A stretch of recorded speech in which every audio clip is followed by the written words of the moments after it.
আসসালামু আলাইকুম রহমতুল্লাহ। আশা করি আপনারা সকালে ভালো আছেন। আমি আলহামদুলিল্লাহ ভালো আছি। আরেকটা নতুন আপডেট ভিডিও নিয়ে এসেছি। আজকে ভিডিওটা ভালো জিনিস দিয়ে শুরু হয়নি, কারণ এই দেখেন একটা চড়ুই পাখির বাচ্চা।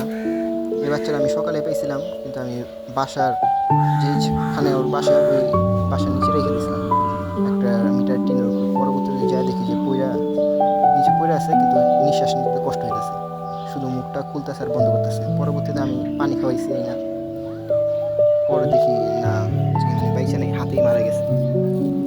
মানে ছোট বাচ্চা তো উপর থেকে পড়ছে। আমি ভাবছি যে হয়তো ওর বাবা মা এসে খাওয়াইবো, পেটটা খালি ছিল, খাদ্য নাই ওটা, তাই রেখে দিয়েছিলাম। পরবর্তীতে দেখি যা যে পুরা মানে ব্যথা পেয়েছে, তো যার কারণে এরকম হয়তো মারা গেছে। আর এই দেখেন জন জন আবার ডিম দিছে। এর আগে ও দুইটা ডিম দিছে, কিন্তু ওই ডিমের ভিতরে আমি খেয়ে নেই, কারণ একটা ডিম একটু ফাটা ফেলেছিল, যার কারণে আমি ওটা ভাইজে খেয়ে ফেলাইছি। আর সেকেন্ড ডিমটা যেটা ওটা একবারে বেশি ভেঙে ফেলেছিল। এই যে এই মিটারের টিনের উপর রেখে দিয়েছিলাম বাচ্চাটাকে। আর এই পাইপ আর দেওয়ালের মাঝে পড়া ছিল, নিঃশ্বাস নিতে কষ্ট হইতেছিল। এখন হায়াত ছিল ওর এই পর্যন্তই, এটাই। এখন আমাদের তো করার কিছু নাই, এখানে